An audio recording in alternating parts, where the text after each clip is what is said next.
Subhanahu wa taala. Assalamualaikum warahmatullahi wabarakatuh. Alhamdulillah, segala puja dan puji kepada Allah. Salawat dan salam kepada suri teladan kita Nabi Muhammad sallallahu alaihi wasallam.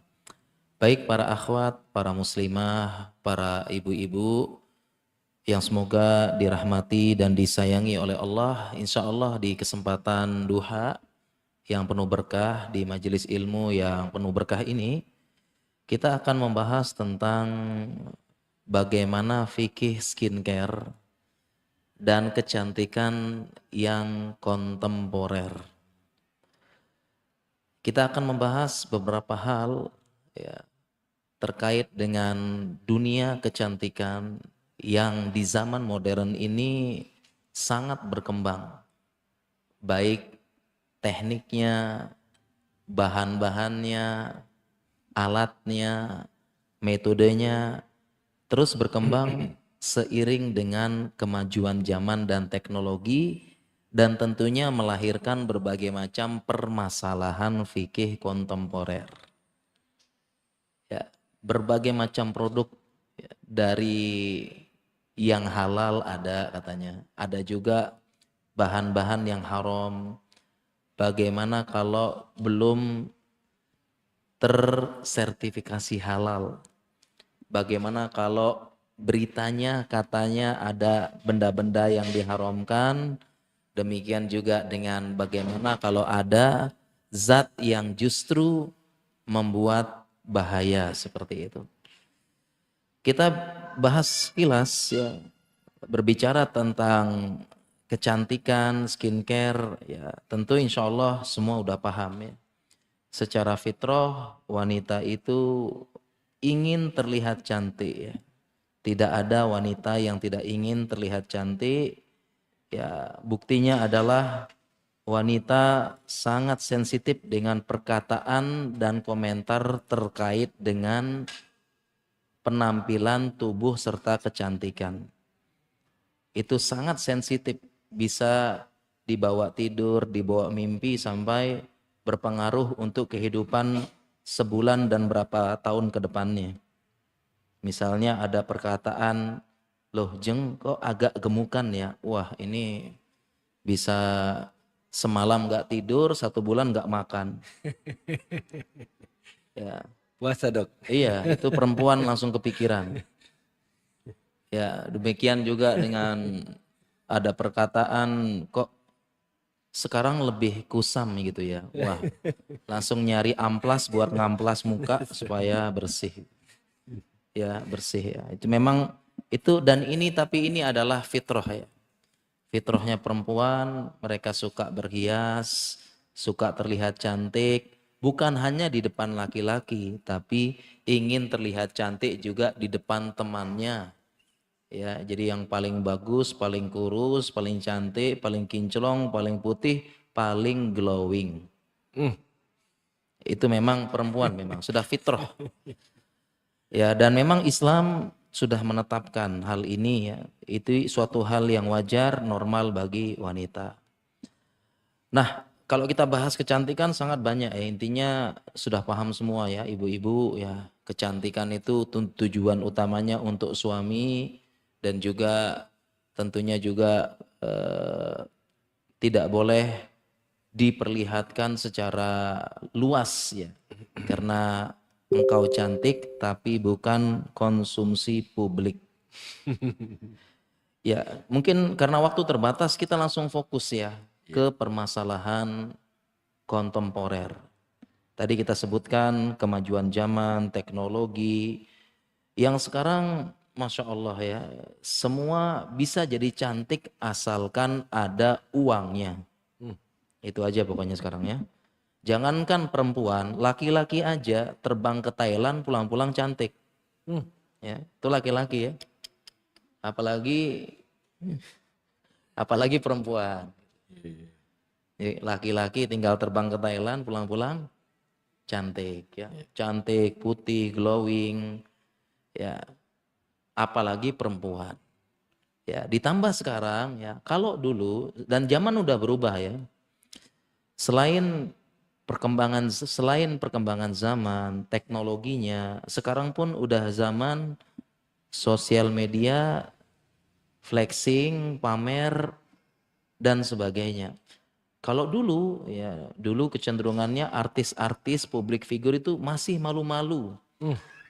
Kalau mengatakan mereka itu operasi, memancungkan hidung, ya menarik melengkungkan alis, kemudian operasi menarik pipi ke arah telinga itu ya ada supaya lebih kelihatan muda, kemudian operasi melancipkan dagu, operasi menebalkan bibir, memancungkan hidung, menanam rambut, kemudian melengkungkan alis, menanam bulu mata bisa ditanam juga, kemudian juga membuat eyelid, jadi matanya jadi lebih lebar gitu, meratakan gigi termasuk, kemudian sampai dengan memotong tulang rahang. Ya, tulang rahangnya itu digergaji jadi agak lancip. Tulang rahang ini bahasa kita ilmu kedokterannya mandibula namanya, mandibulanya digergaji, gergaji terus dilancipkan. Jadi bisa jadi sebelumnya itu setelah operasi ya alhamdulillah, sebelum operasinya astagfirullah. Itu bisa gitu. Jadi memang teknologi sekarang begitu. Ada teknologinya semuanya. Begitu juga dengan kalau ingin tambah tinggi bisa. Jadi tulang femur, tulang kaki itu nanti bisa dibuat tambah tinggi. Itu bisa. Kalau yang ingin jadi model kan. Kalau model kan katanya kakinya harus panjang seperti itu. Ya, demikian. Jadi kalau muka sekarang bisa. Ya, bisa dipermak dengan teknologi berbagai macam. Ya, demikian juga dengan sedot lemak di berbagai tempat. Ya, itu bisa mengurangi lemak-lemak ya, terutama lemak di bagian pinggang yang menyebabkan orang jadi punya 4 pipi ya, pipi atas 2, pipi bawah 2 juga gitu. Itu bisa juga ya, sedot lemak, kemudian bisa juga menanam berbagai macam ya, dari silikon, ya, suntik botox, anti kerut. Ya, ini banyak. Ya, demikian juga krim pemutih bisa juga sampai dengan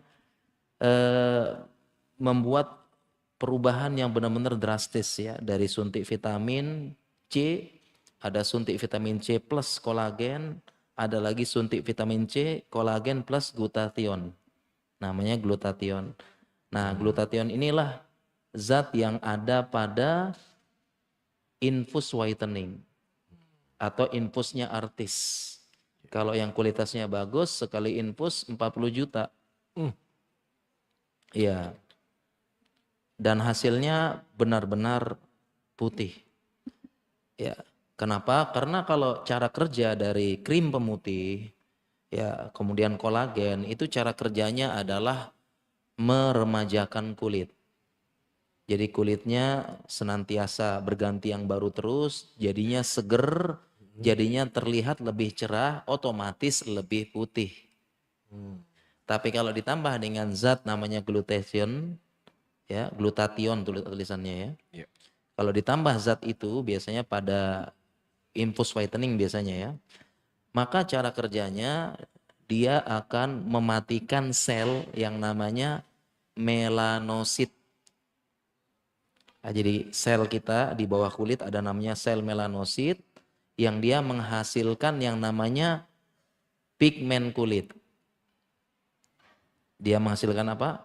Pigmen kulit. Ya, pigmen inilah yang menentukan orang itu hitam, sawo matang, ada sawo gosong juga, ada yang kuning langsat, sampai dengan ada yang berkulit merah. Ya, karena tidak punya pigmen kulit sama sekali. Semakin tebal pigmen kulitnya, semakin aktif produksi melanositnya, semakin hitam kulitnya atau gelap. Nah, glutathione ini Kerjanya adalah mematikan atau melemahkan melanosit tadi sehingga produksi pigmen kulit itu berkurang. Atau bahkan kalau dosisnya tinggi, produksi dari pigmennya tadi itu benar-benar sedikit sekali sehingga sangat terlihat kontras ya. Sebelumnya mungkin sawo hitam, sawo gosong, tiba-tiba jadi glowing kinclong. Tapi ada efek sampingnya. Dan masih banyak sekali terapi-terapi kecantikan kontemporer, mulai dari terapi PRP, platelet rich plasma, atau yang disebut dengan vampire facial, vampir ya. Iya. Karena dia memang PRP itu diambil dari darah.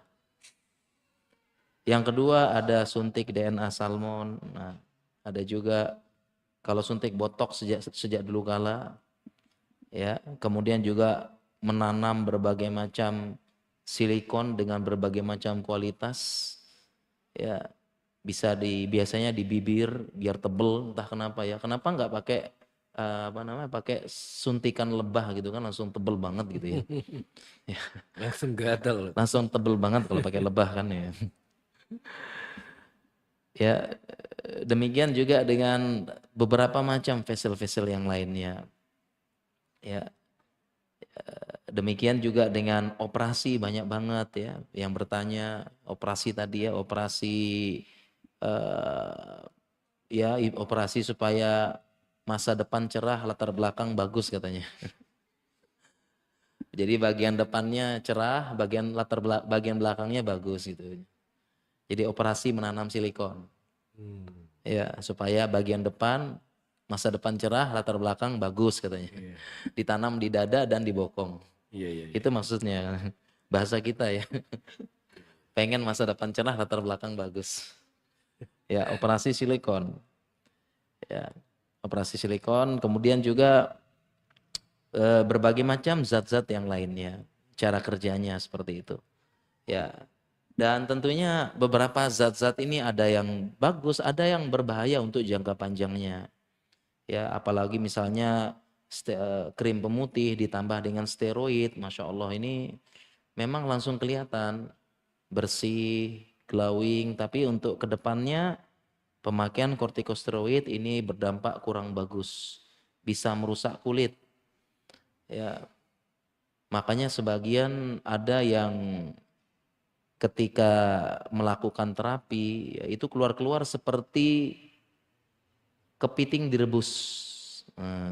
Jadi keluar-keluar kayak apa? Kepiting direbus ya. Jadi memang mukanya putih tapi merah-merah sana sini gitu. Ya, jadi keluar-keluar seperti kepiting direbus. Nah, ini juga kita perlu hati-hati lihat terapinya dan sebagainya seperti itu. Ini beberapa skincare, kemudian fikih-fikih kecantikan wanita yang kontemporer. Maksudnya kontemporer itu ya baru ada di zaman kita. Iya. Karena di zaman dulu nggak ada gitu ya. Iya. Ya kalau kita buka fikih-fikih klasik hukum suntik vitamin C mana ada tuh. Nggak ada gitu ya. Makanya kita kembali kepada ulama-ulama kontemporer di zaman ini, kita terjemahkan fatwa-fatwa dan penjelasan mereka masing-masing. Seperti itu. Baik, mungkin kita bahas pelan-pelan ya. Nanti baru kita berbanyak tanya jawab sepertinya Pak Jendral lebih bagus ya. Nah, sebagai mukadimah, ibu-ibu sekalian, para akhwat, para muslimah, ini perlu diperhatikan definisi cantik dalam Islam. Iya. Nah, ini yang perlu kita tekankan sebelum bahas. Ternyata Islam itu punya definisi cantik. Ya. Karena katanya gitu ya, katanya cantik itu relatif gitu ya. Iya. Benar enggak? Ada yang bilang cantik relatif, jelek absolut. Oh enggak ya? Enggak. Jadi cantik relatif katanya. Ya memang demikian ya. Kalau kita baca sejarah, memang benar cantik itu relatif. Ya, seperti katanya sih misalnya katanya Cleopatra cantik tapi setelah dilihat ininya orangnya gemuk, kemudian agak berkumis. Iya kan? Kemudian juga cantik relatif di sebagian Afrika itu disebut cantik kalau badannya gemuk. Dan Makanya hitam. ya, makanya sebelum menikah dia kan dipijit-pijit, dikasih makan macam-macam. Ya, kemudian di sebagian suku lagi katanya kalau cantik lehernya panjang, lehernya dipanjangin.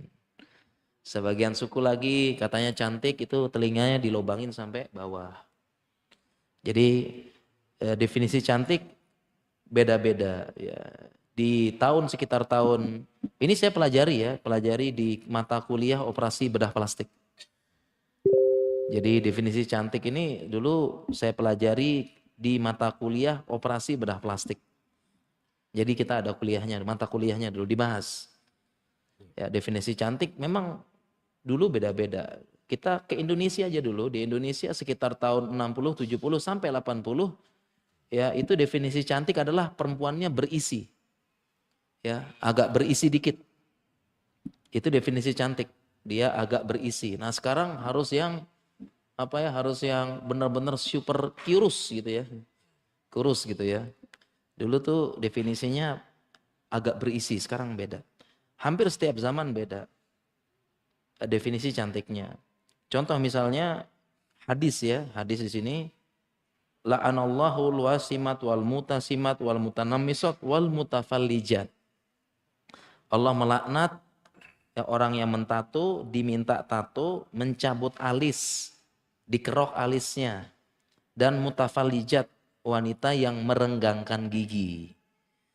Nah, jadi patokan kecantikan di zaman itu, ini penjelasan Imam Nawawi, jadi supaya kelihatan cantik dan lebih kelihatan muda, maka di saat itu mereka mengikir sela-sela gigi.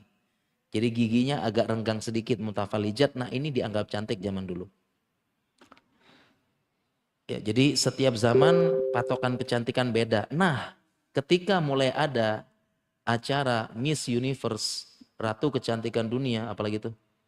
Acara apa lagi? Ya acara Miss Universe, acara apa lagi? Acara kecantikan dunia. Kemudian ditemukan TV, ya ada sosmed. Nah setelah ada acara-acara itu ya, Miss Universe, Miss World gitu-gitu ya. Nah barulah, ini pelajaran saya ya dulu, barulah standar kecantikan dunia tiba-tiba mengerucut. Mengerucut jadi sesuai dengan Miss Universe, Miss World gitu. Ya, jadi standar kecantikannya harus semampai, semeter tak sampai. Ya, harus semampai, rambutnya lebat, bergelombang, kemudian alisnya melengkung, ya, kemudian juga mancung, bibir tebal, kemudian juga mau nggak mau kulitnya glowing. Itu karena memang dulu standarnya Miss Universe begitu. Ya, dan body harus kurus, kaki panjang kayak gitu. Nah, sejak saat itulah standar kecantikan dunia berubah. Itu sejarah loh. Ya, sejarahnya seperti itu ya.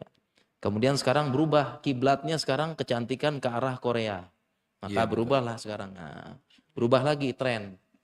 Ya, jadi rambut pirang, rambut mengembang sudah enggak lagi. Ya, sudah tidak, ya sudah berubah jadi tren-tren apa Korea. namanya? Tren-tren kecantikannya sudah Korea jadi ininya, sudah berubah lagi, bukan seperti dulu. Ini berubah terus. Tapi kurang lebih intinya sekarang seperti itu ya. Intinya tetap saja kulit glowing itu didambakan oleh semua perempuan. Ini sejarah ya, sejarah tentang kecantikan kayak gitu. Standar berubah-ubah. Tapi nah karena berbagai macam definisi kecantikan, kemudian standar kecantikan pun berubah sesuai zaman, kita kembali kepada definisi cantik sesuai syariat. Definisinya adalah sesuai dengan hadis Nabi SAW, idza nadhara ilaiha sarrathu. Ini definisi cantik sesuai syariat. Definisi cantik adalah apabila melihat kepada perempuan tersebut sarrathu maka menyenangkan. Nah, ini definisi cantik dalam syariat. Jadi kalau perempuan dilihat menyenangkan.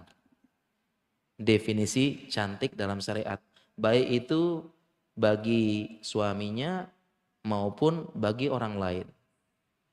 Ini definisi cantik. Ya, dan memang kalau kita lihat benar gitu. Definisi cantik bagaimana kalau dilihat itu menyenangkan. Orang senang, bahagia, senyum seperti itu. Inilah definisi cantik yang sebenarnya. Kayak gitu. Nah, sehingga untuk bisa mendapatkan definisi cantik sesuai syariat tidak butuh cantik fisik saja, tapi juga cantik hati dan akhlak.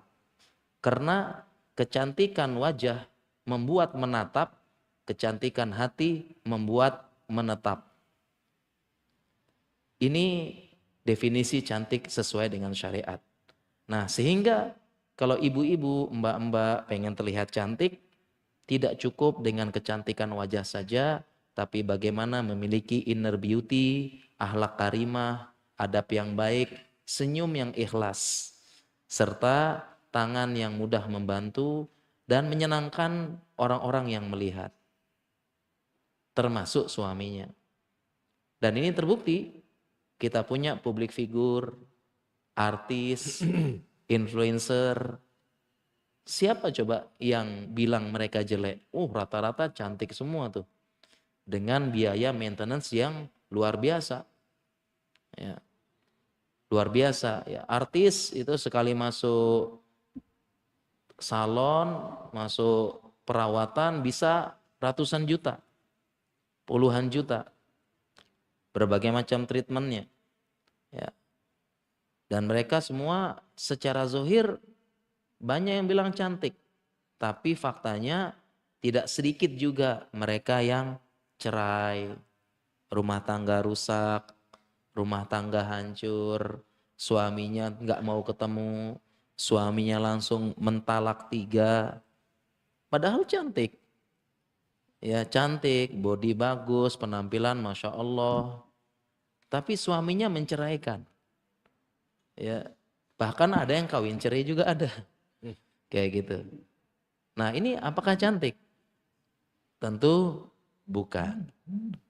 Ya, demikian juga memang ada akhwat, perempuan, wanita cantik. Ya, tapi teman-temannya ya nggak mau ngelihat ya, tidak mau berjumpa.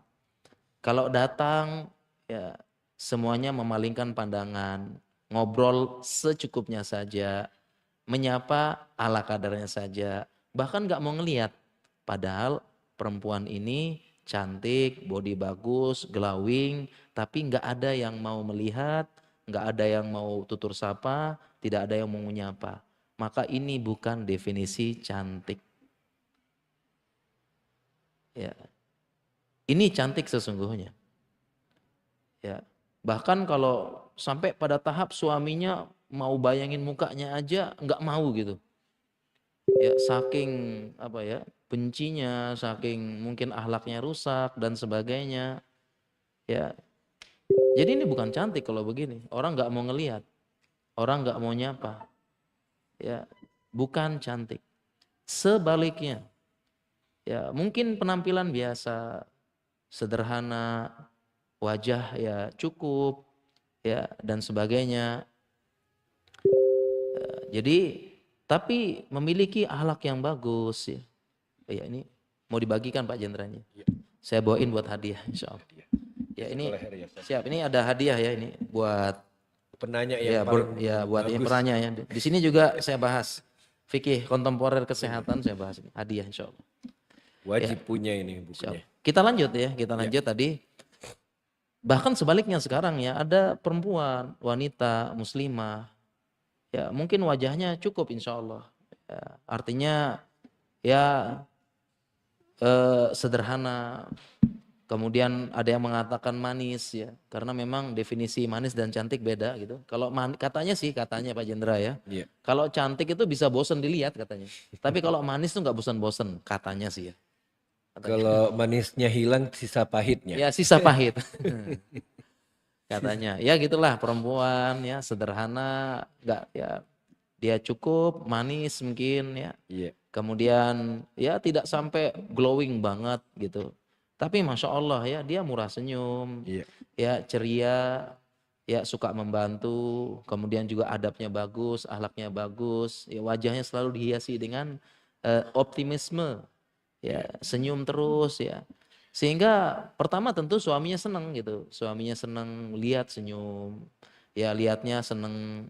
Suaminya juga apa selalu ingin pulang cepat nih, pengen ketemu, pengen ngobrol-ngobrol hangat dengan istrinya, ya pengen diskusi tentang anak, tentang keluarga, ya kalau sekali duduk sama istrinya lama banget ya ngobrol sambil ngopi, sambil ngeteh, sambil ngobrol hangat, sambil apa, sambil ini ngelihat wajah nggak bosen, ya inilah definisi cantik depan suaminya gitu. Ya, jadi suaminya terus pengen bareng. Kalau pokoknya kalau sudah duduk sama istrinya tuh lama banget ya, ngobrol macam-macam, ngalir aja pokoknya, ngalir apa gini-gini. Ini kan definisi cantik. Ya, demikian juga dengan teman-temannya. Ya, teman-temannya juga pengen kumpul, pengen apa. Jadi kalau dia nggak ada segera dipanggil-panggil, yuk cepet sini ngumpul. Ya, kemudian kalau dia pergi kemana, ditunggu-tunggu cepat pulang, ya cepat lagi, yuk balik lagi Jogja. Kapan ngumpul-ngumpul lagi? Dan sebagainya. Ini kan berarti inilah definisi cantik sesuai dengan syariat Islam. Ya, jadi itu kita kembali lagi semuanya kembali kepada syariat ya. Idza nadhara ilaiha sarrathu. Ya, kalau kita lihat kepada wanita tersebut maka menyenangkan. Ini definisinya seperti itu. Ya, kita lanjut sekarang berbagai macam kita mulai bahas ya, berbagai macam fikih-fikih yang kontemporer aja ya. Mungkin kita bahas dari yang mana bagusnya nih? Sebagai mukadimah mungkin kita bahas yang mana nih? Macam-macam nih yang kita sebutin tadi ya. Oh, kita bahas mungkin ini aja. Ada kaedah ya, kaedah umum. Ini yang umum dulu ya. Ada kaedah umum. Jadi pertama untuk menjadi cantik itu ada dua. Yang pertama ada invasif dan non invasif. Nah ini istilahnya kaedah dasar dulu ya. Jadi kalau pengen cantik ya kecantikan ada namanya invasif, non invasif. Kalau invasif jelas ya operasi ya, kemudian memasukkan sesuatu ya, kemudian memberikan apa namanya misalnya kayak jelas gitu ya nanam silikon, kemudian melakukan operasi ya, operasi tadi macam-macam memancungkan hidung ya operasi apa namanya melancipkan dagu ya, kemudian juga apa namanya menipiskan mandibula tadi rahang gitu kan. Demikian juga dengan memanjangkan kaki, ya operasi sedot lemak dalam jumlah besar itu namanya tindakan invasif. Yang kedua ada tindakan yang non invasif. Ya, berarti tidak ada invasif di situ ya. Contohnya ya skincare gitu ya. Berarti semua yang dioles-oles. Krim pemutih, krim pelembab, terus apalagi tuh krim pencerah gitu ya macam-macam ya. Serum gitu kan. Nah, ada juga serum nih. Macam-macam. Itu semua namanya non invasif. Ya, ada serum. Pokoknya macam-macam dari ibu-ibu tuh. Sekali make tuh kok banyak banget kayaknya tuh. Ada serumnya juga ada, serum malam, serum siang gitu. Pelembab gitu, seperti itu. Ya, ada sunscreen kayak gitu ya. Padahal katanya sih ya, ini katanya benar apa enggak, saya kurang ahli ya. Enggak pernah nyoba. Jadi kunci perawatan wajah itu cuma dua katanya, sunscreen sama pelembab gitu doang katanya. Katanya sih kuncinya itu. Cuma dua, sunscreen sama pelembab itu kunci utamanya, yang lainnya pelengkap katanya. Jadi kalau rajin-rajin pakai sunscreen sama pelembab, insya Allah glowing dan kinclong. Katanya gitu ya. Katanya, walau alam. Katanya, kunci cuma dua itu katanya. Ya, oke. Oke, ya. Jadi kemudian tadi kan dua ya, invasif sama non invasif ya. Non invasif jelas tadi ya, berbagai macam yang dioles, di apa dan sebagainya, dilulur. Nah, ini namanya non invasif. Nah, kita pakai kaedah secara umum dulu ya, secara umum, ini secara umum ya. Kalau non invasif itu boleh. Ya, Non-invasif boleh ya secara umum non invasif ya. Kayak lulur, apa yang dioles, kemudian yang di masker gitu ya. Kemudian juga penghilang komedo, ya itu secara umum non invasif itu secara umum boleh. Nah, cuma nanti pembahasannya bahan-bahannya gimana dulu gitu kan. Karena ada bahan yang haram, ada bahan yang halal. Yang halal pun ada yang berbahaya, ada yang tidak berbahaya. Ya, itu. Ini kaidah umum ya. Oke. Kemudian yang selanjutnya tersisa apa nih? Yang namanya non-invasif. Yang kedua berarti invasif berarti. Pasif. Operasi, ubah bentuk, kemudian tanam benang lah tadi ya. Ditarik-tarik. Jadi itu contohnya invasif juga itu. Ini bisa ditarik nih. Ya, jadi apa namanya bagian pipi ini, bagian pipi ke atas nih ditarik ke belakang. Cet gitu. Jadi dia lebih mudah kelihatannya. Lebih kencang. Lebih kencang, dikencengin gini, tarik, kemudian kalau mau lengkap ya tambah lagi, ini ditipisin rahang, gitu ya. Ditambahlah, langsung kemudian ditambahkan hidung di hidung mancung, wah lengkap kalau begitu ya. Ya ini lengkap banget ya. Nah itu sudah tindakan invasif namanya kalau begitu. Ya tindakan invasif. Nah tindakan invasif ini ada kaedah dari ulama. Tindakan invasif. Ini secara umum lagi, nanti beda lagi rincian ya. Ada kaedah dari ulama untuk tindakan invasif yaitu makana li tajmili faharamun wa makana li i'adatil aibi famubah. Nah ini kaedah dari ulama. Jadi tindakan invasif kalau tujuannya untuk kecantikan maka haram. Tidak boleh. Sedangkan kalau tujuannya li i'adati khalqillah, tujuannya untuk mengembalikan ciptaan Allah, maka hukumnya mubah. Ini kaedah. Pertama, untuk kecantikan apa? Kenapa tidak boleh? Karena dalilnya tadi beberapa hadis-hadis yang kita sebutkan tadi. Contoh ya dari Ibnu Mas'ud ya. Beliau mengatakan tadi hadis yang kita baca, la'anallah wal washimat wal mustashimat wal mutanammisat wal mutafallijat lil husni disebutkan. Al mughayyirati khalqallah. Allah melaknat wanita yang mentato, diminta tato, mencabut alis, mengerok alis, merengkangkan gigi lil husni, tujuannya untuk kecantikan, keindahan, dan ditegaskan lagi al-mughayyirati khalqallah, yang dia bisa mengubah ciptaan Allah. Nah, karena dalam ayat yang lain Allah berfirman fala amurannahum falyughayyirunna khalqallah. Ya, dan mereka benar-benar mengubah ciptaan Allah, dan ini hukumnya para ulama tidak boleh. Ya, mengubah tindakan invasif, mengubah ciptaan Allah untuk kecantikan. Ini kaidah umum. Ya, dan kalau kita secara dalil ya, kemudian secara psikologi memang bagus ini ditutup. Ya, langsung ditutup pintunya secara psikologi. Kenapa? Karena yang namanya perempuan, apalagi perempuan ya, manusia ya, apalagi perempuan akan ada perasaan tidak cukup. Terus merasa kurang cantik. Terus merasa pengen cantik. Bahkan artis-artis lawas aja ya 50-60 tuh masih pengen kelihatan seperti 20-30. Padahal sudah zamannya udah lewat gitu ya. Artis-artis dulu ya sudah 50, 60 tapi lupa gitu ya. Udah 50-60 tapi masih pengen. Perempuan begitu. Masih pengen eksis. Masih pengen eksis gitu. Pengen eksis. Masih kelihatan gitu ya. Sehingga artis yang 50-60 memang glowing wajahnya. Perawatan 100 juta. Tapi keriput tangan gak bisa disembunyiin. Keriput tangannya ini. Iya, nah, jadi kan kelihatan kan artis-artis. Baik luar negeri maupun dalam negeri. Iya. Luar negeri, dalam negeri ya. Iya, benar, itu benar. Memang wajah sih glowing masih kayak 30 gitu kan. Tapi tangan, pas dia naikin tangan, iya, jari-jari di atas ini, telapak tangan ya. Iya, udah keriputnya nggak bisa disembunyiin. Nggak bisa dibohongin. Tangannya.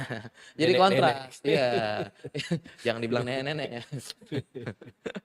Senior. Jangan. Perempuan dibilang nenek-nenek, ini nanti dia. Sudah senior, lupa kalau sudah senior. Kalau sudah senior, maaf ya. Jadi gitu ya. Jadi memang apa namanya tuh, iya, itu memang kita belajar ilmunya nih, operasi apa namanya. Jadi ini nggak bisa. ini telapak tangan ya. Telapak tangan keriput-keriput sama Keriputnya sama ya, urat-uratnya iya itu. urat-urat nih ini Benar. nggak bisa ini. Makanya Saya juga mandi tadi pagi saya sudah lihat sudah itu. beda kita. Beda ini nggak bisa nih. Jadi memang yang 55 60 kelihatan, muka sih kinclong, Iya. perawatan ratusan juta tapi pas ngaiin tangan Waduh. nggak kelihatan. Nah, inilah menolak takdir gitu. Nah, secara psikologi memang ya harusnya ditutup pintu ini. Iya. Kenapa perempuan seperti itu? Tetap ya, tetap pengen dan terbukti sampai ada yang operasinya berkali-kali nggak stop, non stop. Hmm. Operasi plastik berulang-ulang, berkali-kali, nggak pernah puas, pengen cantik terus. Padahal usia sudah bertambah atau sunnatullahnya gitu kan. Kan nggak mungkin cantik banget gitu, cantik terus. Sunnatullahnya ya, seperti itu. Nah sehingga sampai kapan ini mau operasi terus, mau ini terus, memang bisa gitu. Nah makanya sehingga para ulama buat kaidah tadi, kalau dia merubah bentuk untuk kecantikan dan al-mughayyirat mengubah ciptaan Allah nggak boleh. Nah sebaliknya sekarang ya tindakan invasif li'i'adati khalqillah untuk mengembalikan ciptaan Allah. Maka ini boleh. Contoh misalnya ya, perempuan akhwat tabrakan. Iya. Wajah mungkin luka, Iya. robek, ada namanya bekas luka, namanya jaringan sikatrix namanya ya. Gitu kan. Itu kan perempuan kan ini ya. Nah, maka dia boleh operasi rekonstruksi wajah sebagaimana wajah dia sebelumnya. Face off. Ya, boleh direkonstruksi wajahnya lagi. Ya, seperti itu boleh. Ya. Jadi boleh. Demikian juga ada fatwa seorang perempuan terkena kanker payudara. Iya. Ya, terkena kanker payudara, kemudian ada namanya istilahnya masektomi radikal. Radikal banget ya. Atau total ya, pakai Iya. total aja ya. Diangkat sampai Ya, ke akar-akarnya. jadi itu payudaranya diambil sampai semua jaringan-jaringan sekitar yang berhubungan dengan payudara termasuk kelenjar limfanya. Jadi ototnya diambil, kelenjar-kelenjar limfa diambil, pembuluh darah sekitar diambil. Iya. Itu masektomi yang bukan parsial tapi total atau radikal, semua diambil. Ya. Nah, mau tidak mau dia ya kalau jalan mohon maaf datar berarti kan? Iya, iya. Datar. Nah, insya Allah apakah boleh operasi menanam silikon? Iya. Ya, di sini saya di buku ini ya, nanti kita hadiahkan buku ini. Iya. Saya terjemahkan fatwa ulama, jawaban ulamanya boleh. Boleh. Ya, boleh operasi tanam silikon untuk mengembalikan lagi sesuai dengan ciptaan Allah. Tapi ingat ya, sesuai dengan ciptaan. Ya, jangan nanti aji mumpung ya. Ya, pilihnya silikon yang super Iya. super gede. Dan ini kita belum bahas ininya ya, ibu-ibu, para akhwat, kita belum bahas dampak negatif semua itu semua. Ya, dampak negatif operasi. Jadi jangan dikira yang apa namanya? Dikira yang enak-enak saja, ada dampak negatifnya. Contohnya infus whitening itu dampak negatifnya sangat berpotensi kena kanker kulit. Infus whitening. Kemudian juga radang di bawah kulit. Kenapa?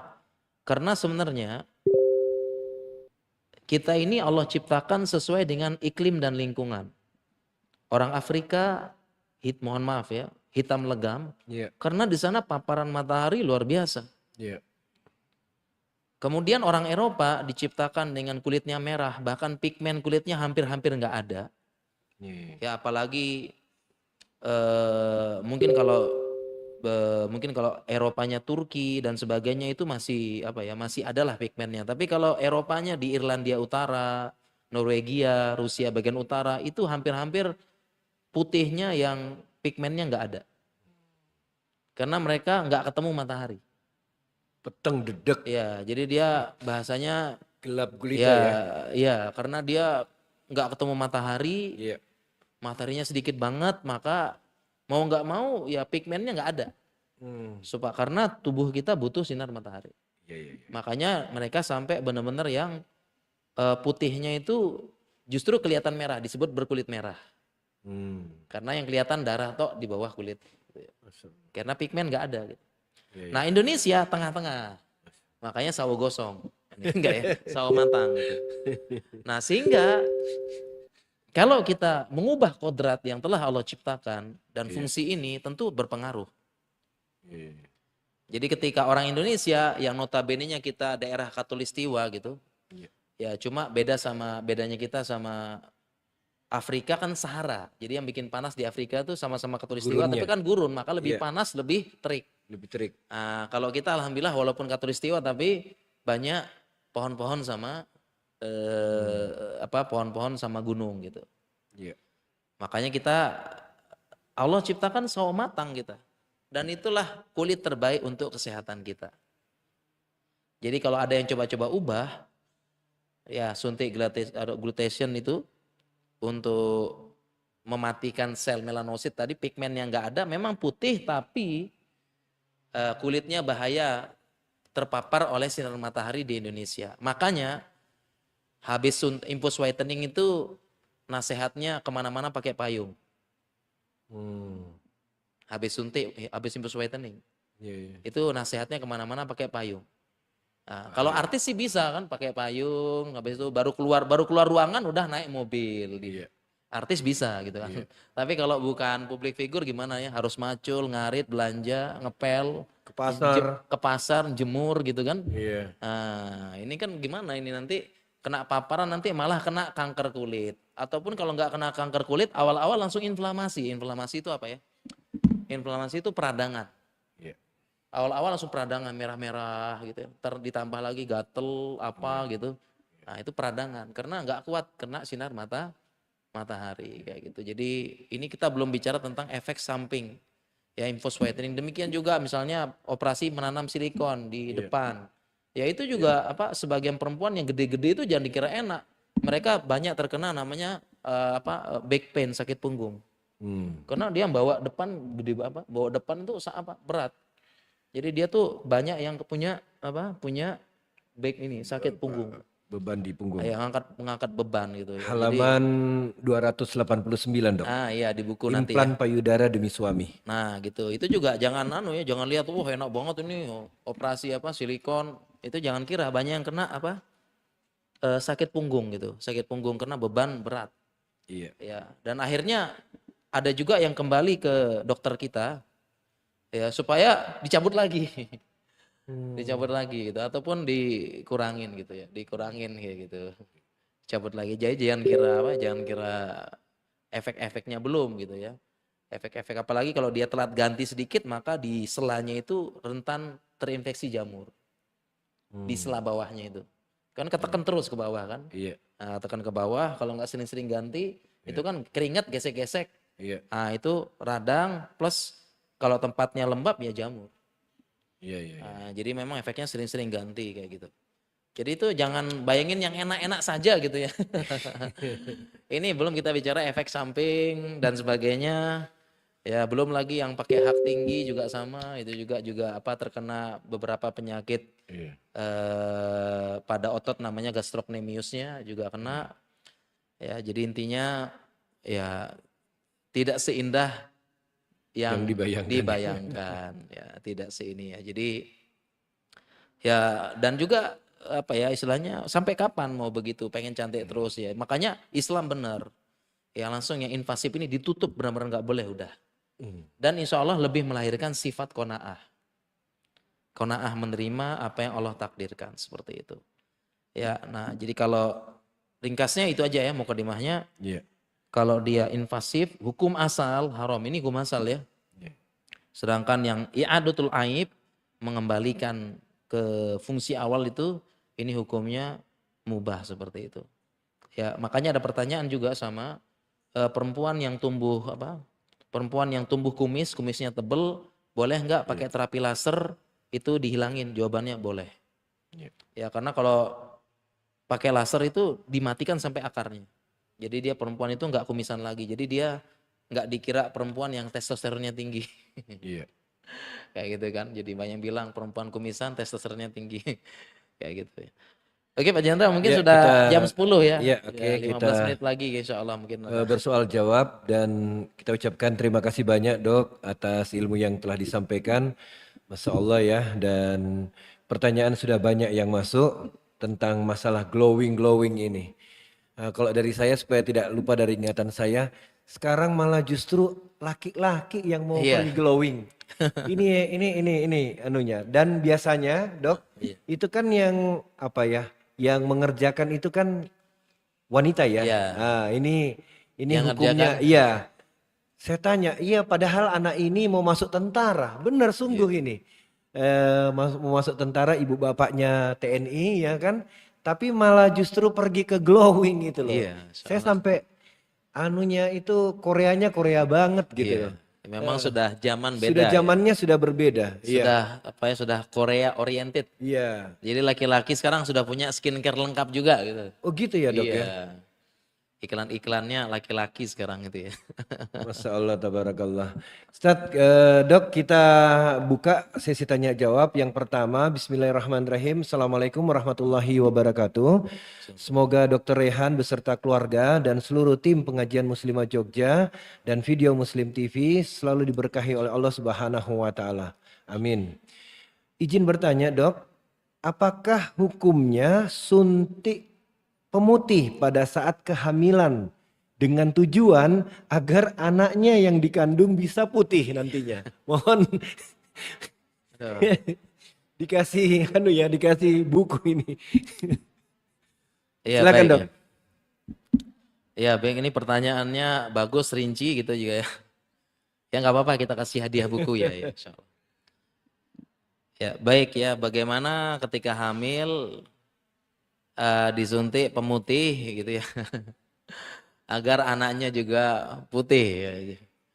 Oke, kalau jawabannya pertama ini kalau kita bicara secara kesehatan kedokteran gitu ya.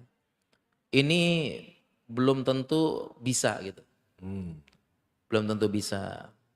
Jadi pertama kita lihat dulu jenis suntikannya apa. Iya.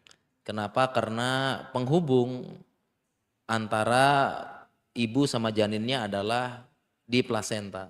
Iya. Nah plasenta ini ada pembuluh darah plus barrier namanya. Barrier itu penghalang. Jadi nggak semua yang tidak semua yang ada di darah ibu itu masuk ke darah bayi. Ya karena ada barriernya. Karena kalau semuanya nyambung darah ibu sama darah bayi bahaya. Ya, apalagi misalnya kan darah ibu, darah bayi kan bisa jadi golongannya beda ya. Golongan darah beda. Ini kalau golongan darah beda nyampur bahaya. Gak semua gitu. Ya gak bisa bahaya gitu kan. Jadi inilah hebatnya penciptaan dari Allah Subhanahu wa taala meskipun tersambung dengan plasenta tapi tetap ada barrier. Ya, jadi bisa jadi ibunya golongan AB, anaknya golongan darah B. Ini kalau darahnya kecampur terjadi pembekuan bahaya. Tapi tetap ada barrier hebat. Nah, suntik pemutih ini belum tentu lewat barrier. Iya. Ini yang pertama kalau penjelasan. Kemudian yang kedua bisa jadi juga itu zat itu bahaya bagi bayi. Ya kan? Kalau sudah seandainya lolos, dia juga bahaya bagi bayi seperti itu. Oke. Ya, jadi tidak semua dibenarkan. Nah, sehingga kalau seperti ini ya mungkin kalau fatwanya itu ya kita perlu membahas secara menyeluruh ya. Ya, kalau saya sih dan apalagi kalau seperti ini saya biasanya nyari fatwa ulama nih ya. Tapi kalau saya jawab dengan pengetahuan ya ini sepertinya perlu diuji klinis dulu gitu ya. Penelitiannya signifikan apa enggak gitu ya. Jangan baru sekedar teori, walaupun sekedar testimoni gitu kan. Oh, coba lo gini ya. Kalau testimoni kan tidak teranggap dalam dunia sains. Karena semua orang bisa ngomong gitu, bisa memberikan testimoni. Itu bukan ini. Sehingga kalau saya sih ya nggak usah butuh penelitian ilmiah lagi. Ya setelah itu perlu dikaji lebih dalam dan tentunya ya nggak usah ikut-ikutan lah intinya ya. Seperti itu mungkin Pak. Ya, baik, terima kasih dokter atas jawaban yang diberikan. Dok, ini dari saya lagi. Bisa nggak diambil lemaknya itu, disedot lemak? Itu katanya dengar-dengarnya ini. biayanya mahal dan pengambilan lemaknya itu bisa diambil suntik lemak, artinya disedot lemaknya di perut, di pipi, di lengan. Mohon nasihat dokter. Baik, sedot lemak disedot bisa insya Allah, ya bisa. Ya bahkan itu bahkan kalau ibu-ibu lagi operasi cesar, Iya, itu bisa sekalian. bisa pesen sama dokter bedah dokter SPOG-nya. Oh gitu. Ya Ya, nanti pas pada operasi cesar ribet. nanti sekalian ya Iya. digosok-gosok sedikit lemaknya. Hmm. Jadi bisa lemaknya dan itu nanti ada rumusnya ya. Berapa persen lemaknya bisa diambil karena kalau semuanya langsung bahaya. Oh gitu. Karena fungsi lemak itu kan punya fungsi bantalan, punya apa gitu ya. Iya. Jadi kalau habis operasi cesar tuh bisa bilang ke anunya, Ke ke dokternya ya. bedahnya itu bisa digosok-gosok sedikit atau disedot dikit gitu, itu bisa gitu Iya. ya. Tambah Seperti biaya itu. enggak dok? Iya tambah biaya mungkin gitu ya. Jadi bisa pertama disedot diambil gitu, Iya. bisa juga di apa disedot. Jadi nanti lapisan lemaknya di krek krek krek Di gitu baru perut ya dok? ya. Hampir semua tempat. Oh, perut, Di lengan, perut, lengan bisa juga bahkan di pipi bisa. pipi. Pipi Oh bisa. bisa ya. Ya yang cabi-cabi itu bisa di ini nanti Diambil. bahkan memang untuk supaya kelihatan muda ini kan ketarik nih, ditarik gini. Tarik gitu. Itu Iya. memang lemak di situ harus digosok-gosok dikit. Dikerok disedot baru nanti ditarik pakai apa? Pakai benang. Iya, iya, iya. Benang ditarik ke belakang dan benangnya ini benang yang pakai gatcat namanya. Jadi pakai ususnya apa? Jadi dia terserap. Benangnya terserap jadi nggak perlu operasi lanjutan untuk tarik benang nggak perlu. Oh gitu. Ya tergantung nanti ya jenis kuatannya. Tapi nanti kalau untuk tariknya kuat harus benang yang kuat nanti berarti perlu diambil lagi benangnya. Jadi bisa ketarik begini ke belakang gitu dan kelihatan lebih mudah. Masya Jadi Allah. operasi sedot lemak bisa di semua. Biasanya sih di lengan, di pipi, di perut, ya. Bahkan sekarang ada namanya operasi transfer lemak.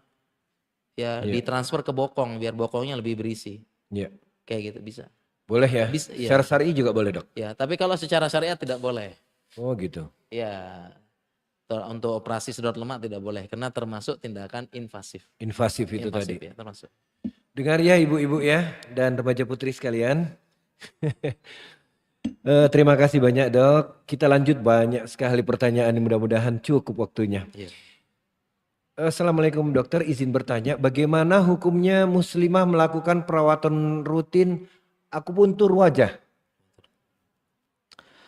Baik ya, terkait dengan akupuntur, ini saya sudah terjemahkan juga ada di sini, nanti baca ya di buku. Akupuntur fatwa ulama diperbolehkan. Ya, kemudian bagaimana akupuntur di wajah juga boleh juga. Kenapa? Karena suntikan akupuntur bukan termasuk tindakan invasif.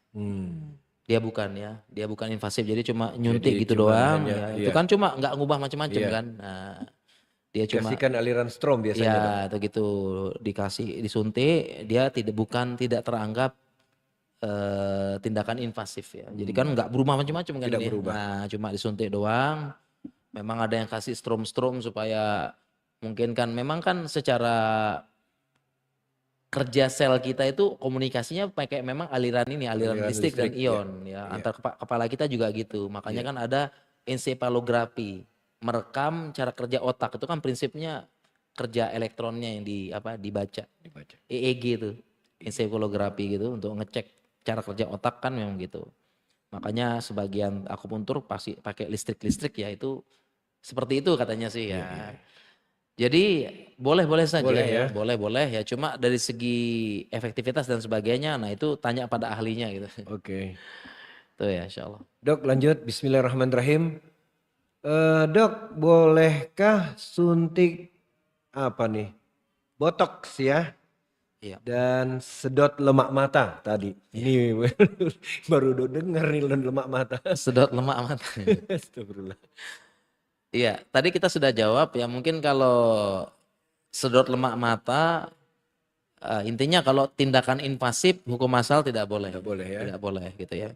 Walaupun kadang ada kaedah ya, ada kaedah itu kalau sedikit tidak teranggap katanya. Jadi kalau sedikit-sedikit, cuma ini kita perlu kembali kepada fatwa ulama lagi gitu. Tapi kaedah umumnya begitu ya.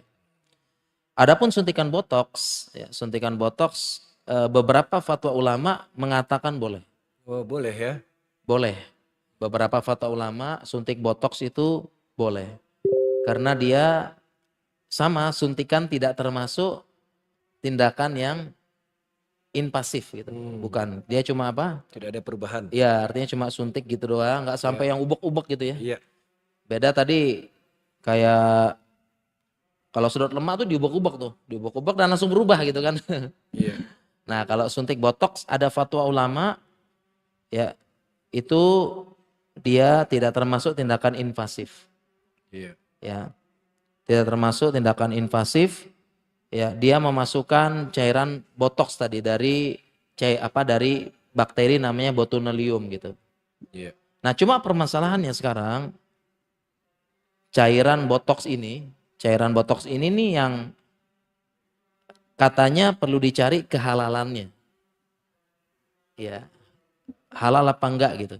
Iya. Cairan botoxnya ini yang informasinya sampai sekarang itu mayoritas yang menyebar katanya cairan botox ini haram. Ya, haram. Nah, sehingga itu perlu dicari fatwa halalnya. Ini berarti tugasnya Dewan Fatwa Dewan Halal Fatwa gitu. Halal ya. Memberikan ini insyaallah.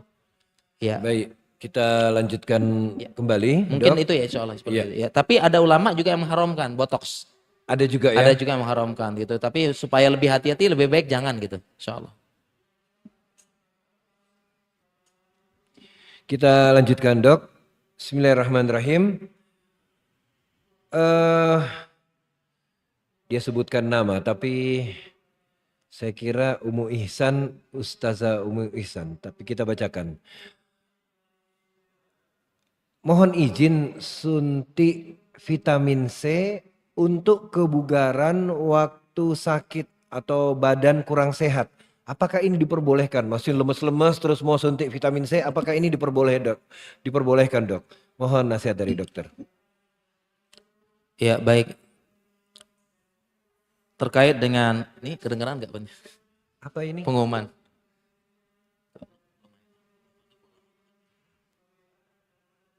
Kedengeran enggak?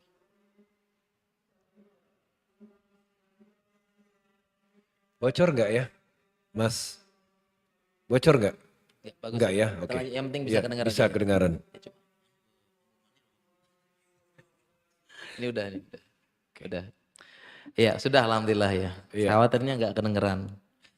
Baik kita lanjut ya. Kalau terkait dengan suntik ya, suntik vitamin C, baik ditambah dengan kolagen. Pertama tadi suntik itu tidak sampai tindakan invasif ya. Oke. Invasif yang maksudnya merubah. Iya. Nah suntik habis itu kayak nggak ada perubahan kan. Iya. Nah seperti itu.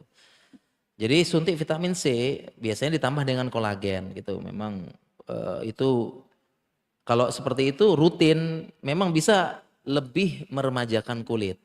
Lebih. Ya biasanya suntiknya 2 pekan sekali atau bahkan sampai ada yang sepekan sekali. Dan itu memang terbukti kalau itu. Iya, iya. Terbukti memang lebih cerah, lebih apa gitu terbukti. Lebih ceria ya. Lebih ya, kulitnya lebih remaja. Jadi lebih putih jadi mau nggak mau lebih cerah bahasanya. Memang cerah ya. itu terbukti emang tuh. Kalau rutin. Iya. Nah, cuma yang jadi pertimbangan itu Duitnya. ya duitnya juga. Berapa, Dok? Ya, pertimbangannya adalah juga ginjal. Oh iya. Karena vitamin C disuntik dosis tinggi, 500 sampai 1000. Oh, Masya Allah. Dan itu langsung masuk ke pembuluh darah. Beda dengan yang kita minum, kan ada ya banyak vitamin C 500. 500.000. Ya 1000 itu masuk itu mungkin kena asam lambung, kena macam-macam gini. Akhirnya keserap cuma sekian cuma 50 berapa persen gitu. Iya, iya, iya. Nah ini langsung masuk darah 50 sehingga nah nanti ginjalnya ya lumayan ekstra keras gitu. Bekerjanya keras. Bekerja dengan Nah makanya nasihatnya yang nyuntik itu banyak minum ya katanya kan gitu. Nah, jadi kita pertimbangkan juga efek kesehatan ke depannya gitu. Dan satu lagi kalau berhenti suntik rutin balik lagi kulitnya. Oh. Nah, apalagi tidak ditambah dengan olahraga biar kenceng, tidak ditambah dengan perawatan. Jadi berhenti suntik balik lagi. Iya, iya, iya. Ya gitu. Jadi terus gitu seperti itu. Nah, artinya Olahraga penting. sampai kapan gitu kan seperti itu. Nah, jadi Kalau suntiknya untuk putih, ya kurang lebih seperti itu gambarannya. Tapi kalau untuk sehat-sehat, untuk seger-seger sesekali boleh. Iya, iya, iya. Sesekali boleh gitu kan. Memang asalnya memang untuk seger-seger gitu, vitamin C. Jadi kalau sesekali boleh. Cuma kalau untuk rutin ya pertimbangannya tadi sampai kapan gitu. Iya. Ya, dan bahkan kalau untuk maintenance supaya tetap seger dan memang olahraga. Iya. Apalagi olahraga nge-gym gitu untuk Iya. perempuan itu kan ototnya dia jadinya apa ya? Ototnya jadinya dia lebih tebel ototnya. Itu mau enggak mau kan kulit jadi kenceng. Jadi memang otot apa perempuan itu yang bikin mohon maaf ya, yang bikin kita keriput itu kan karena massa otot berkurang. Jadi bayangkan gini kan, bayangin apa namanya ini kan balon gitu kan Iya. kenceng. Tiba-tiba dalamnya apa namanya dalamnya itu berkurang masanya. Mau Iya. nggak mau apa? Langsung Anginnya ya kendor langsung gitu ya ya. langsung seriput gini jadinya kerut. Jadi yang menyebabkan kita kerut gitu itu karena massa otot berkurang. Iya, iya. Yang sebelumnya ngembang gini kulitnya. Tiba-tiba otot makanya salah satunya emang melatih latihan beban bagi perempuan juga penting gitu. Itu juga menambah supaya bisa tetap seger gitu. Iya. Nggak keriput cepat gitu. Ya insya Allah begitu ya. Baik, Dokter Rehan, dokter sudah siapkan juga setiap kali datang ke Jogja olahraga terus ya dok, main sepak Insya bola Allah ya. siap itu mah. Kita lanjutkan dok, bagaimana hukumnya bleaching gigi? Bagaimana hukum bleaching gigi Ustadz? Hukum apa tadi belum? Bleaching. Bleaching, nggak tahu Bleaching. bleaching. Oh iya. Tulisannya kayak T ya, maaf, Ya, bleaching. saya kira breaking gitu ya. Oh ya. Jadi hukumnya apa? Bleaching ya. Bleaching Oke, ya. baik ya. Ya, hukumnya bleaching mah itu maksudnya gigi Pak Jendra. Di Bleaching, diputihin giginya. di anu ya, di kerak giginya Iya, dia ya. jadi itu bleaching. Jadi memang bleaching itu memang orang-orang bilangnya gimana giginya lebih putih gitu ya. Iya. Dan memang sekarang ada berapa cara itu ya, ada berapa cara. Jadi yang pertama itu memang lapisan paling luar namanya email namanya, Email. email paling luar. Itu memang di apa namanya lapisan luar tuh ditipiskan nanti diganti sama yang lain gitu. Mau nggak mau dihilangin dulu. Iya. Nah, itu namanya bleaching ya, seperti itu. Nah hanya saja sebenarnya warna gigi itu sudah Allah atur sesuai dengan warna kulitnya. Iya, oke. Orang Afrika warna kulitnya, warna giginya putih, putih. Iya. Ya, orang Afrika itu giginya lapisan emailnya itu putih. Iya. Nah, sedangkan orang Eropa yang dia warna kulitnya putih, lapisan emailnya itu kuning. Nah, Indonesia tengah-tengah. Ya, sehingga sebenarnya kalau kita orang Indonesia gitu ya, warna giginya dibuat jadi warna putih banget itu malah kurang indah gitu. Jadi Allah sudah atur sesuai dengan keindahan. Ya, emailnya orang Eropa, orang Afrika itu putih, Eropa kuning banget. Jadi pernah dibandingkan nanti bisa di googling tuh. Itu sesuai dengan warna kulitnya. Makanya kita tuh udah cukup lah kita ya agak kuning-kuningan dikit tapi nggak kuning banget gitu. Ya, dan juga apa ya termasuk saya kurang tahu ya kalau secara sekilas bleaching ini kalau memang tindakannya emailnya diobrak-abrik itu berarti termasuk yang mutafalijat, termasuk apa namanya mengorak-ngorek gigi gitu. Ya kalau bisa sih kalau saya pribadi bleaching ini ya tidak disarankan lah ya insya Allah karena kita sudah Allah atur warna gigi sesuai dengan kulit kita seperti itu. Dan kadang-kadang aneh kadang-kadang ya terlalu putih juga jadi aneh ngelihatnya gitu. Iya, baik. Ini insya Allah hukum bleaching. Bleaching ya. gigi. Ada satu lagi dok ini. Bismillahirrahmanirrahim. Assalamualaikum. Afwan, Ustadz izin bertanya. Apakah hukumnya skin booster? Dan laser untuk menghilangkan flek hitam? Ya. Ya baik ya. Terkait dengan apa namanya laser ya. Laser tuh memang ada ya. Jadi terapinya laser tuh memang disuntikan memang laser ya. Laser ya. Memang dia membawa sifat panas, membawa sifat bisa merusak. Ya demikian juga dengan skin booster itu nanti dia akan menyuntikkan beberapa zat aktif ya. Zat aktif di mana di apa namanya di bawah kulit. Ya, jadi beberapa misalnya disuntik asam hyaluronat gitu, disuntik atau hyaluronic acid juga beberapa zat-zat yang bisa eh, bahasanya tuh dia sebenarnya secara teori dia tuh membuat radang dulu ya, dia buat radang, diaktifkan ya sehingga sel-sel yang tua mati dan muncul sel-sel muda. Jadi memang kebanyakan prinsip dari perawatan wajah itu gimana sel tuanya mati, ya kemudian sel mudanya diaktifkan. Yang namanya sel muda kan lebih cerah, lebih apa. Nah itu secara umum prinsip dari skincare wajah. Gimana sel tua mati, sel muda muncul gitu. Nah, dengan berbagai macam cara. Iya. Nah, salah satunya tadi dengan skin booster, suntik berbagai macam zat. Ya demikian juga dengan laser. Nah apa kalau tujuannya untuk tadi menghilangkan apa tadi pertanyaan Pak Jana? Menghilangkan bercak-bercak hitam Bercak-bercak. di Nah wajah itu iya biasanya. setahu saya boleh. Boleh ya? Boleh, ya Boleh menghilangkan ibu-ibu? menghilangkan apa bercak-bercak hitam gitu. Iya. Ya karena itu kan istilahnya proses ini ya, proses ada beberapa orang tuh istilahnya memang ini bisa jadi penyakit bahkan ya. Iya, iya, Bisa iya. jadi penyakit. Beberapa orang tuh apa ya terjadi penumpukan apa namanya sel Pigmen ya yang hitam. pigmen ngumpul itu karena penyakit tertentu. Hmm. Jadi ada memang penyakit Iya, tertentu dia akhirnya hitam-hitam di sini. iya, iya, iya. Hitam baik kalau yang masih majar tuh paling titik-titik. Iya, Tapi ada yang sampai hitam-hitamnya banyak gitu. iya, iya, iya. Nah, itu bisa dihilangkan. Bahkan ini mohon maaf ya. Bahkan sampai yang punya tompel di wajah Iya. perempuan lagi boleh. Oh, Masya Allah. Boleh. Karena Allah tidak ciptakan mengembalikan ke asalnya. Iya. Tompel itu bisa Iya. dihilangkan. Tompel itu bisa dihilangkan Eh, pakai pakai ini, pakai apa ini? mohon maaf, tai lalat boleh Tai diangkat? lalat boleh, boleh. Tai lalat bisa dihilangkan karena kita kembalikan ke hukum asal. Kulit kita ciptakan nggak ada tai lalatnya. Oh gitu. Ya. Tai lalat itu kan kalau kita bicara kalau ukuran kecil wajar, tapi kalau ukuran besar itu kemungkinan besar sudah ditambah dengan papiloma virus. Apalagi mengganggu ya dok ya? Ya, papiloma dan itu juga kalau nggak dihilangkan bisa rentan menjadi kanker, cikal bakal kanker. Oh, Masya Allah. Ya, karena memang kalau tai lalat kecil itu paling penumpukan pigmen, tapi kalau sudah membesar di bawahnya ada apa gitu berarti sudah ada tambahan Iya. human papilloma virus. Di situ biasanya ada. Nah, human papilloma virus ini berpotensi menimbulkan Iya. kanker. Makanya kalau ke dokter kulit dia ketemu kutil, kemudian tai lalat yang gede pasti dokter kulitnya bilang suruh hilangin. Karena potensi ke arah apa? Ke arah kanker. Dia ke arah kanker seperti itu. Ya apalagi di wajah. Makanya kalau dulu menghilangkannya, kalau dulu menghilangkan kutil apa dan sebagainya itu pakai yang namanya dulu belum ada teknologi, biasanya Iya. pakai electrocutter.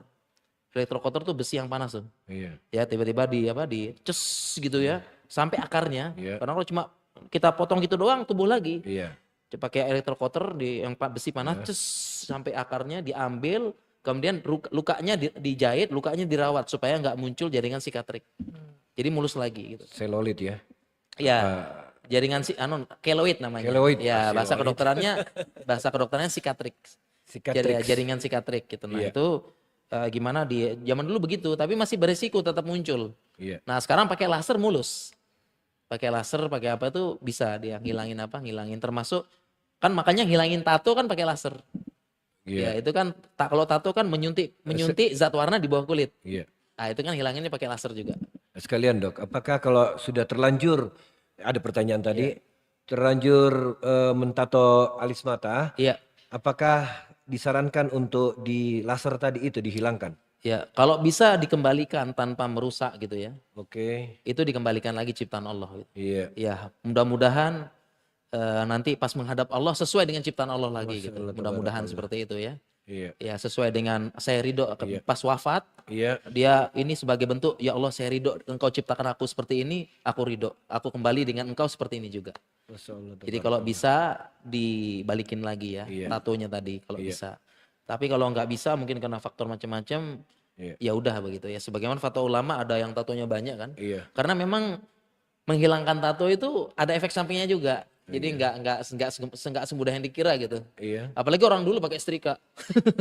Orang dulu tuh disetrika kan biar hilang kan. Iya, iya, Ya. Jadi walaupun pakai laser bukan artinya nggak ada efek samping tuh. Iya. Itu pasti ada peradangan, harus ada apa dirawat gitu kulitnya. Ya bahkan kalau salah-salah bisa kayak efek sensasi terbakar. Nah, jadi intinya ya kalau bisa dibalikan ya Iya. insya Allah kembali kepada Allah sesuai dengan apa yang Allah ciptakan. Gitu. Wallahu a'lam. Baik. Aduh, Masya Allah, tabarakallah, alhamdulillah ya. Sampai tahan nafas saya, Masya Allah, tabarakallah. Siap. Jazakallah khair Dr. Rehanul Bahrain yang sudah memberikan nasihat-nasihat kepada kita semua. Dan ini wajib ya dimiliki, ini dihadiahkan. Cuman ada 2, nanti kita pilih, panitia pilih pertanyaan-pertanyaan yang dibacakan nanti ya. Pertanyaan yang pertama dan nanti yang kedua nanti kita berikan lagi. Dan silahkan, ini banyak ya, di online ada, di toko buku ada, dan ini kelihatannya buku ini Fikih Kesehatan Wanita Kontemporer wajib ini. Saya ulangi lagi ya, wajib untuk dimiliki oleh setiap wanita karena di sini ada 9 bab ya. 9 bab itu luas sekali permasalahan-permasalahan tentang fikih-fikih kontemporer tentang wanita. Silakan dibaca, dimiliki untuk bukan hanya sekedar pengetahuan tetapi ilmu yang bermanfaat bagi